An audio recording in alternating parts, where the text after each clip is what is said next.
Hi guys, and welcome to another Divi Theme video. This is Jamie from System22 and webdesignandtechtips.com. Well, we had a great question. Somebody was wanting to link a countdown timer to a sales page. It's really easy to do and you can get some very interesting results really easy. So I've got this countdown timer here. I've got it linked to my home page. I've got no items for sale on this demo site, so I've just linked this to a demo page here. Really easy to do. Let's get started. First thing I'm going to do is enable the visual builder so we can build on the front end. Once enabled, let's go down to where we want to work. I've got a section here, the blue tab. Inside I've got a row with a single column, the green tab. And here's the actual module itself. I'm just going to go ahead and delete this module and we'll start from scratch. I'm going to hit the little dark button to add a new module. Divi comes as standard with all these modules, plenty enough to build just about any site. Today I'm going to use countdown timer module right there. And there it is. As you can see, it puts in a countdown for you with a little title, days, hours, minutes and seconds. But of course you want to adjust it to the time you want and obviously give it the title you want up here. So if we look over here, let's pop this in the middle. We'll put our title in. We'll say sale on today. However long you want to put your sale on for. Now I'm going to put click here. Obviously you put anything you want on yours. And as you can see, that's put that up there. Now we need to set the actual time, or how long we want this countdown timer to go for. And that's what we do with the calendar down below. So select how long you want it to go for. You can select the month where you want it to stop. I'll leave mine on September right now. Select the day that you want it to stop on. And you can select the hour and the minute right here. And obviously hours go up to 11. I'm going to have mine sort of 9:30 AM, something like that. So I'm going to put mine on 9. And I'm going to put the minutes to 0 there, or 30. We said 9:30.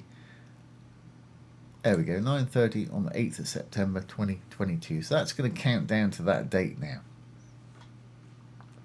Okay, when you're happy with that, let's go on down.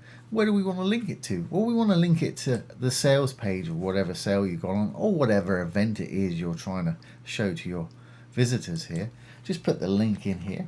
Obviously, as we're linking to our own site, we want to keep it in the same window when they click it. We want to open it in the same window here.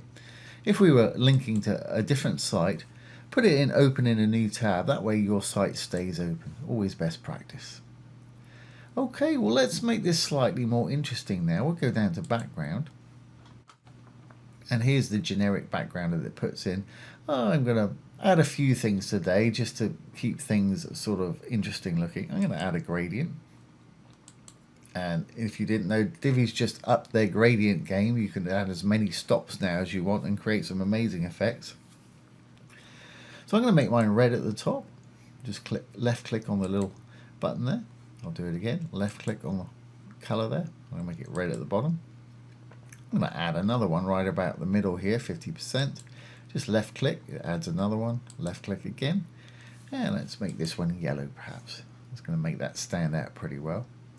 But just to keep things interesting, let's also add an image and a background mask or something like that. Because we've got color, gradient, image, video, background pattern and background mask. And you can use combinations of these. So let's add a background mask. Just move this out of the way so we can see what's going on here. Just click on the plus icon and then click on the mask that's there and it'll give you some demos. I want to kind of arrow one on mine. I'm going to put that one in there. That's great, but we've lost this side really. So if I pull this back up to the top here and roll down a little bit, we can choose what color we want. I'm going to make mine red, so we've got red, orange and yellows going on there. Obviously this is entirely up to you. That's pretty dramatic looking little sales banner right there. But we can go even further. We can add an image behind that as well if we want to. So if we roll back up a little bit, let's go over to image and select a little image. I think I used this one before. It's usually a good idea to select an image that's got a few little bit of action going on in it.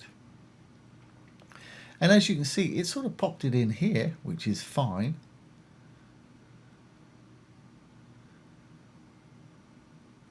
But I want to blend it with our little gradient that we had there. So if I bring this up here, we can see a bit better. Keep your eye on this part of it, which is the image part. If we roll down, we'll make sure the parallax is off because this won't work with parallax. Right at the bottom there, we've got background image blend. Let's blend it. I'm just going to multiply it with our gradient there. And we've got our gradient back, but we've still got some image in there, which is nice. And they've got some amazing effects here. If you go down and look at some of these, you can get some absolutely awesome effects going, but I'm going to actually use just multiply for mine today. Great. And we've kind of lost it a little bit with our red here. That's okay. I can take the opacity down to reveal a bit of that image behind in that red bit there. So again, what I'm going to do is go back up. I'm going to go back to our mask here. We put that red color in just down below. I'm going to click on the red color. I'm just going to bring the opacity down so we can see a bit of that image through there. Opacity is transparency or see-throughness if you like.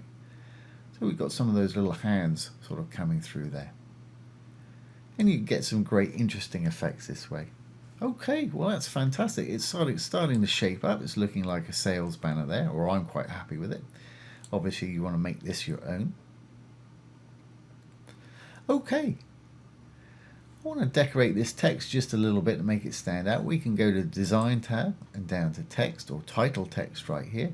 Or if we roll over, you'll see some little blue circles with white paintbrushes in. You can click the appropriate paintbrush. It'll take you straight to the edit for that particular thing, which our heading is a heading 4.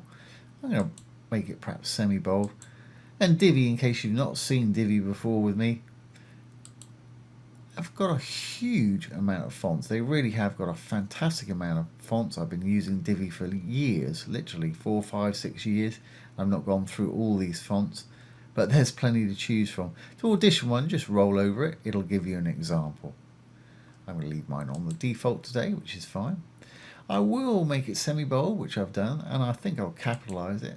And I might want to spell it right as well. Click rather than click.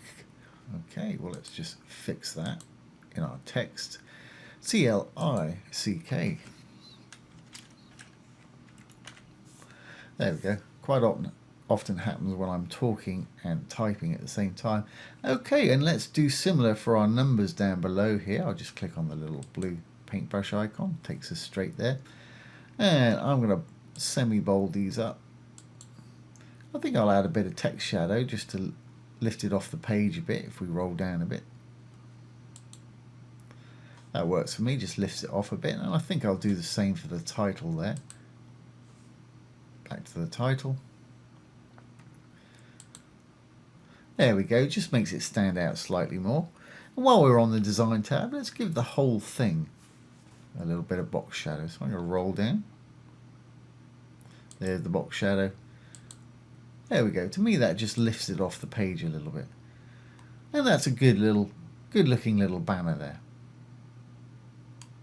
Now another thing you can do if you really want to, you can go over to Advanced. We can go down to Conditions. We can add a display condition. We can add a date and time. And we can say only display if the date is before our closing date here, and just set the date, and it'll only display this until the closing date that this counts down to, and then this module will disappear. That's a nice little option for you also. You can set the hour and minute also, so you can get it down exactly. I'm not going to enable it on this. And let's save this. Let's save our page changes down here. Save draft or publish if you're ready. And let's exit the Visual Builder. And there it is. There's our little countdown timer. It's going to count down for 35 days, then it's going to disappear. When people click anywhere on this, it's going to take them to the link that you've put in there, presumably to a sales page. And like I say, that's a nice eye-catching little feature to have on your site. So I hope you've enjoyed this today and found it useful. If you have, please give it a thumbs up, ring the bell, comment, share, and subscribe to our YouTube channel. Once again, this has been Jamie with System22 and webdesignandtechtips.com. Thanks for watching. Have a great day.